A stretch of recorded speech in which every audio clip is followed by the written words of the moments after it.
Hello everyone, welcome you all in youth academy. तो जैसे कि हम पॉलिटी प्रीलिम्स 2025 के क्वेश्चंस कर रहे थे, तो ये हमारा नेक्स्ट क्लास है। उसी में आज हम 5 क्वेश्चंस करेंगे और उसको सॉल्व करने की टेक्निक भी सीखेंगे। साथ ही साथ हम टाइमर्स के थ्रू एक टाइम मेंटेन करके क्वेश्चन सॉल्व करेंगे। सो आगे बढ़ते हैं। तो हमारा क्वेश्चन सेशन स्टार्ट होता है। ये प्रैक्टिस क्वेश्चन है। तो ये रहा आपका पहला क्वेश्चन। मैं टाइमर लगा देती हूँ 40 सेकेंड्स का। इसको यहाँ लगा देते हैं। So let's do this question.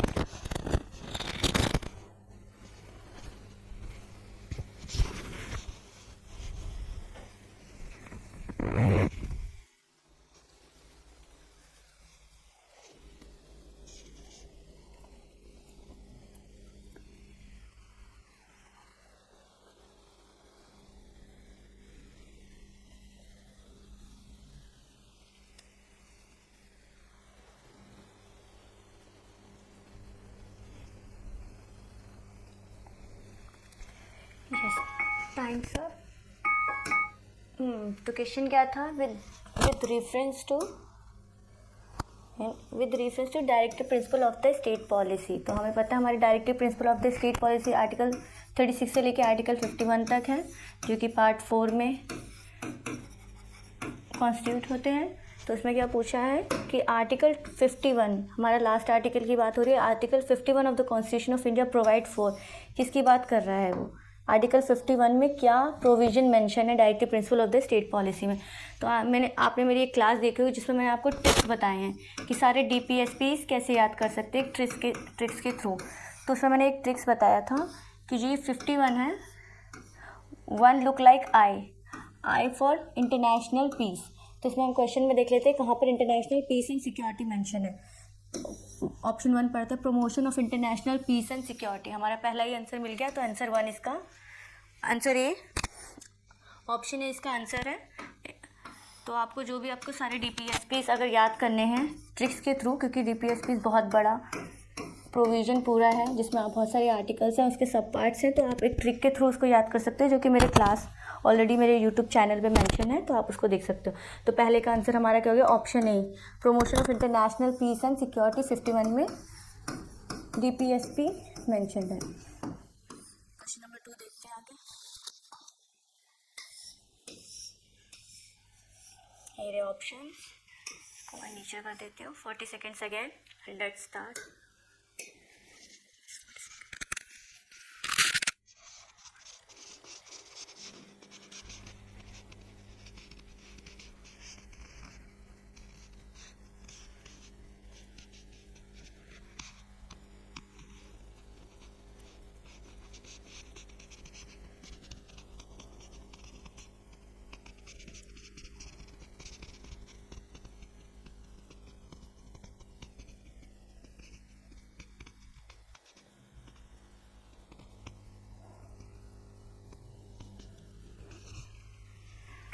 Yes, time sir. देखते क्वेश्चन में क्या बोल रहा है।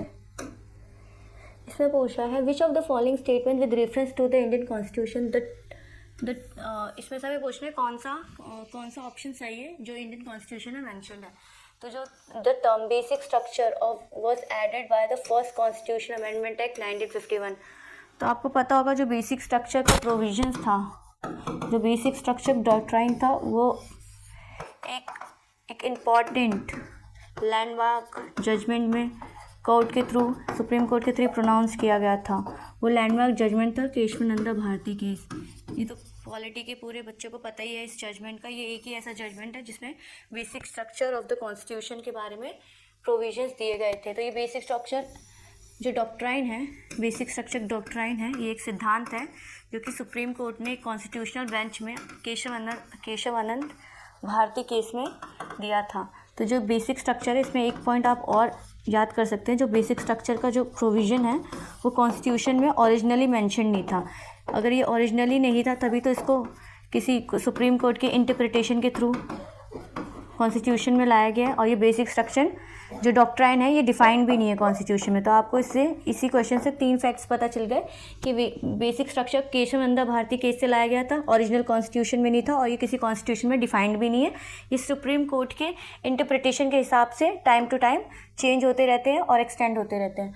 तो हमारा ये तो फर्स्ट कॉन्स्टिट्यूशनल अमेंडमेंट एक्ट है नहीं, क्योंकि जो हमारा केशव नंदा भारती केस था वो 70s में आया था। इससे भी याद, अगर आपको एक्यूरेट आंसर नहीं पता तो इससे याद करते कि वो 1970s के समय में हमारा केशव नंदा भारती केस आया था और यहाँ पर ईयर 1951 दिया हुआ है। मतलब जनरल इलेक्शन हुआ भी नहीं था इस समय, हमारे पंडित जवाहरलाल नेहरू प्राइम मिनिस्टर थे उस समय, तो कोई इतने बेसिक स्ट्रक्चर का प्रोविज़न नहीं आया था। तो 1970s के समय में आप रफली टाइमलाइन याद कर सकते हो, एक एक्यूरेट याद नहीं है, तो इस टाइमलाइन से भी हम देख सकते हैं कि प्रोविजंस इसमें नहीं आए थे। दूसरा ऑप्शन देखते हैं, amendment made by the parliament under article 368 are immune from judicial review. तो ये तो पता ही होगा कि जुडिशियल रिव्यू किसे कहते हैं। जुडिशियल रिव्यू बेसिकली जुडिशरी के थ्रू बनाया गया एक मैकेनिज़्म है जिसमें इसमें प्रोविजंस क्या दिए हुए हैं कि जुडिशरी कोई भी ऐसा लॉ जो कि पार्लियामेंट के थ्रू इनेक्ट किया गया है, अगर वो अनकॉन्स्टिट्यूशनल है, वो जो कि अल्ट्रा वायर है, जो कि फंडामेंटल राइट्स को वायलेट करता है, तो उसको वो जुडिशरी उसको चैलेंज कर सकती है और उसको अल्ट्रा वायर्स डिक्लेयर कर सकती है। तो जुडिशियल रिव्यू का मतलब ये है कि सुप्रीम कोर्ट हर लॉ को इंटरप्रेट करती है according in the spirit of constitution of India के स्पिरिट में रखते हुए, इसी से जुडिशियल रिव्यू भी आता है। तो जो हमारा जुडिशियल रिव्यू है वो बेसिक स्ट्रक्चर है, बेसिक स्ट्रक्चर डिफाइंड नहीं है ऐसे। बेसिक स्ट्रक्चर वो है जो कॉन्स्टिट्यूशन ऑफ इंडिया की स्पिरिट को दिखाता है कि कॉन्स्टिट्यूशन ऑफ इंडिया किस स्पिरिट में हमारे फाउंडिंग फादर्स ने कौन से ऐसे सिद्धांत को अपने माइंड में रखते हुए कॉन्स्टिट्यूशन को बनाया था। तो बेसिक स्ट्रक्चर का मतलब होता है सिद्धांत, बेसिक का मतलब ये होता है फंडामेंटल प्रोविजंस जो कि कॉन्स्टिट्यूशन ऑफ इंडिया का बैकबोन है।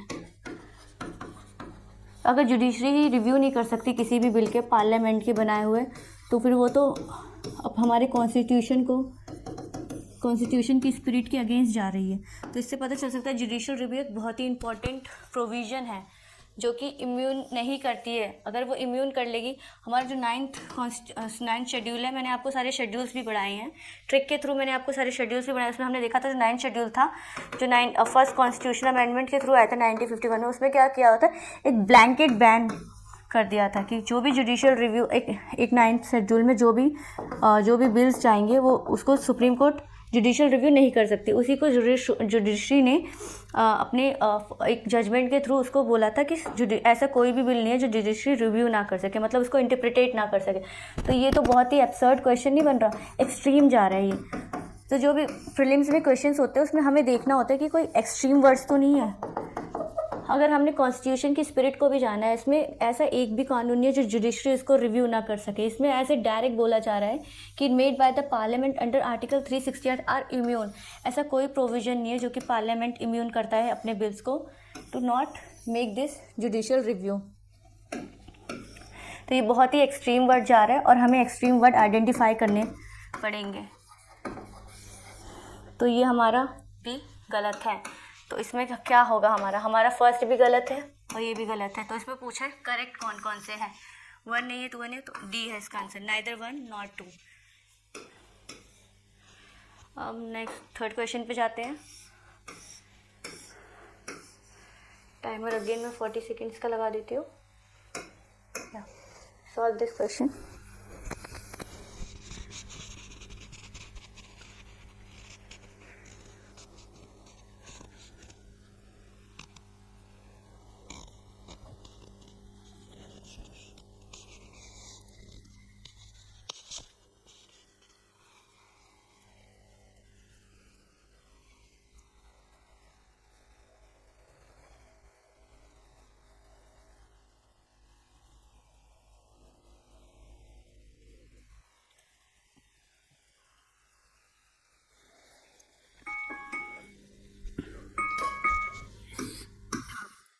क्वेश्चन में क्या है, which one of the following is a correct regarding the director principal of the state policy. हमें इसमें देखना है कौन सा ऑप्शन डीपीएसपी को हिसाब से करेक्ट है। तो फर्स्ट पढ़ते हैं हम पहले, first option, it acts as a ideal to the state while formulating policies and enacting laws. ये तो हमें थोड़ा सही लग रहा है, तो इसको चलो हम रखते हैं, अभी देखते हैं इसको बाद में। बी पढ़ते हैं पहले, it can't be use by the court to examine the constitutional validity of law.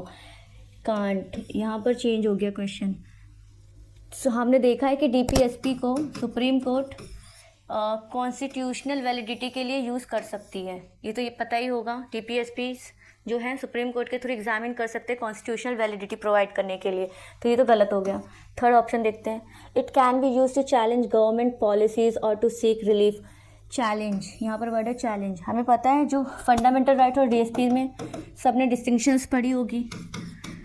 Fundamental right और डीपीएसपी में क्या मेजर अंतर है, ये जस्टिसिएबल होती है, फंडामेंटल राइट जस्टिसिएबल होती है, और जबकि डीपीएसपी जस्टिसिएबल नहीं होती है, ना ही एनफोर्सेबल बाय द कोर्ट होती है। मतलब डीपीएसपी हमारे प्रोविजंस अगर वायलेट हो रहे हैं स्टेट के थ्रू, तो हम कोर्ट में जाके उसको चैलेंज नहीं कर सकते, या एनफोर्सेबल नहीं है in the eyes of court of law. लेकिन फंडामेंटल राइट्स हमारे जस्टिसिएबल भी हैं और एनफोर्सेबल भी हैं। तो एनफोर्सेबल का मतलब ये हम चैलेंज नहीं कर सकते, तो ये स्टेटमेंट कह रहा है कि हम चैलेंज कर सकते हैं, जो कि गलत है।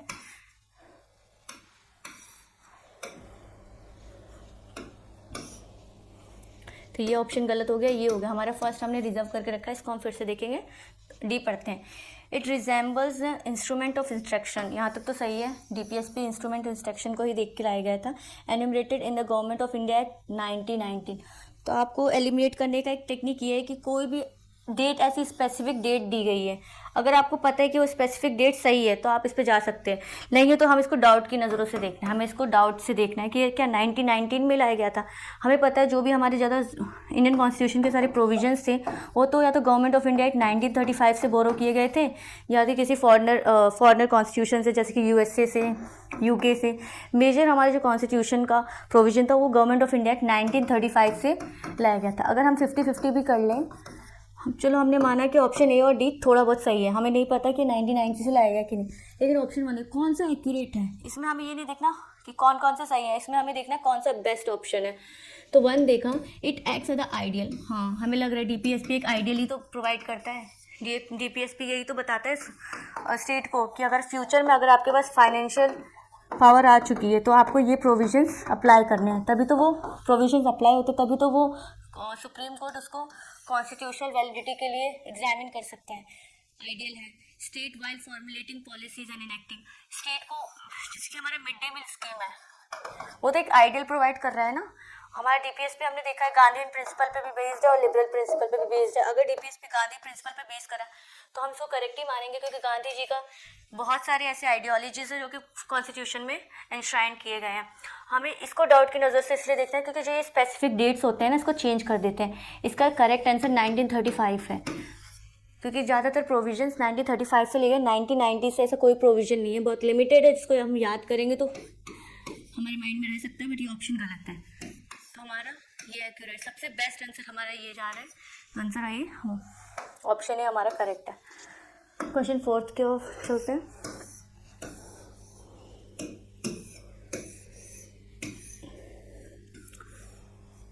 Question third, question fourth.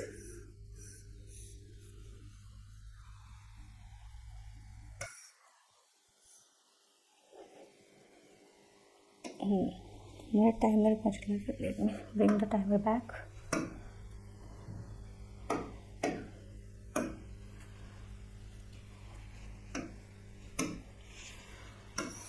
यहाँ पे टाइमर 40 सेकेंड्स।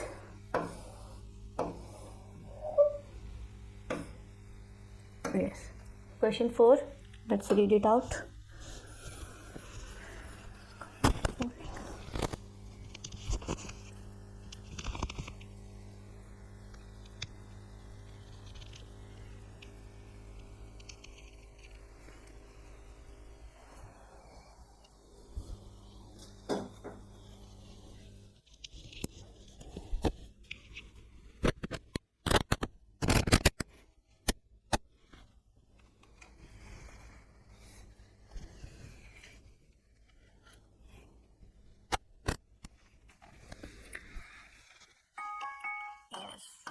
क्या पूछा गया इसमें, let's read it out. Consider the following statement. Consider the following statement होगा ये. इससे पहले ये देख लेते हैं पूछा क्या है. How many of the above rights are under right to freedom given in part 3 of the constitution. पता है पार्ट 3 क्या है. पार्ट 3 हमारा फंडामेंटल राइट्स है और उसमें राइट टू फ्रीडम की बात की गई. हमें पता है 14 से लेकिन 18 तक राइट टू इक्वालिटी है हमारा. फिर हमारा 19 से लेकर 22 तो राइट टू फ्रीडम है. फिर हमारा 23 and 24 right to against exploitation है. एक्सप्लॉयटेशन के अगेंस्ट राइट है हमारा. तो पता है हमारा ये तो 14 से 18 के बीच में जाएगा नहीं. तो इसके अंदर जो भी ऑप्शन होंगे 14 से 18 के लिए उसको एलिमिनेट कर देंगे. तो हमारे 19 से 22 के बीच में देखने कौन कौन से फंडामेंटल राइट्स हैं. इसके लिए तो हम अभी कुछ थोड़े ही समय में हम फंडामेंटल राइट्स की भी क्लासेस लाएंगे तो उसमें हम ट्रिक्स के याद करेंगे. अभी हम देखते हैं कि कौन से ऐसे आर्टिकल्स है जो 19 और 22 में आ रहे हैं, क्योंकि वही हमारे राइट टू फ्रीडम है. पहला ऑप्शन पढ़ते हैं. Prohibition of discrimination on the religion ground of religion. हमें पता है जो डिस्क्रिमिनेशन का प्रोविजन है आर्टिकल 15 में मेंशन है. तो ये तो नहीं होगा. हमें तो 19 और 22 के बीच में देखना है. मतलब हमें 19 और 20, 21 और 22 में देखना है. ये 4 आर्टिकल्स मेंशन है कि. ऑप्शन 2 देखते हैं. Protection in respect of conviction for offences. ये कौन सा आर्टिकल है. 20 है या 22 है. इसको पहले याद करो. Right to elementary education. ये तो पता ही है हमारा. Right to elementary education article 21A में है. तो ये हमारा आ रहा है. मतलब ये हमारा आ सकता है. Prohibition of the force labour. हमें पता है फोर्स लेबर एक्सप्लॉयटेशन के अगेंस्ट है, जो कि 23 में आता है, जो कि ये नहीं है. Minus. Protection against arrest and detention in certain cases. ये आता है हमारा 20 में और ये आता है हमारा 22 में. तो हमारे कितने आते हैं. वो 15 हमारा नहीं आ रहा. -2.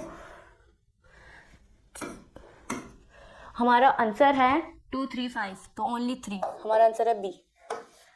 हो क्या. Let's move to question number 5. 40 seconds. Timer on. Start.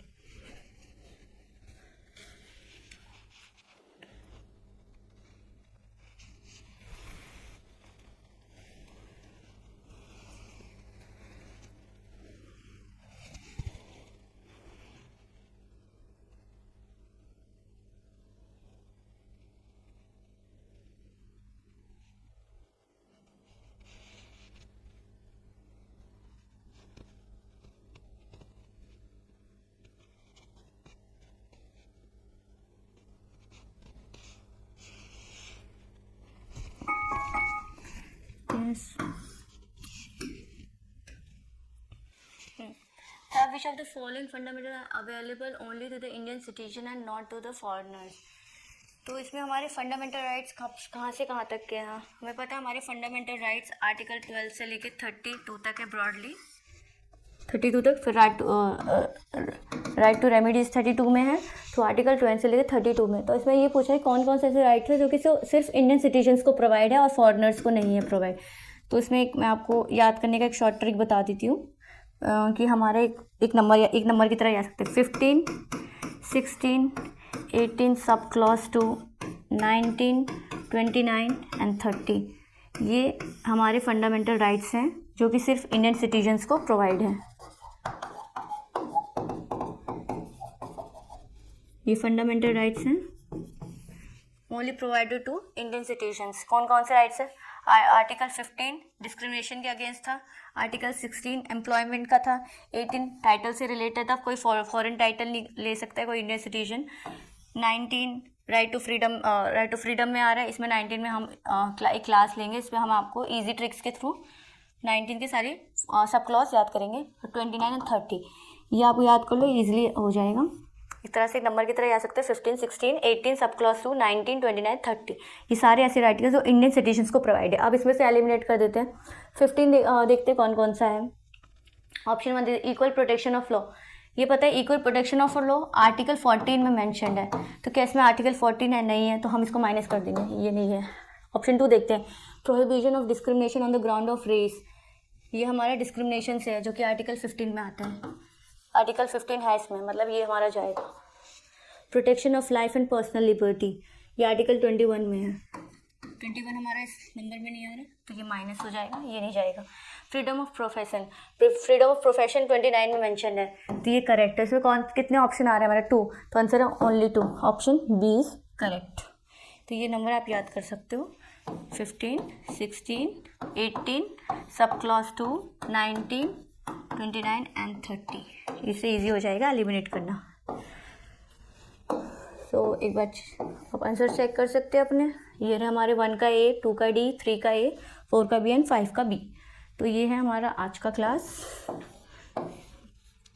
So yes, that's it for today. Thank you for watching this class. आगे की क्लासेस में हम और इंटरेस्टिंग क्वेश्चंस लाएंगे, तो stay for tune for further classes. Thank you.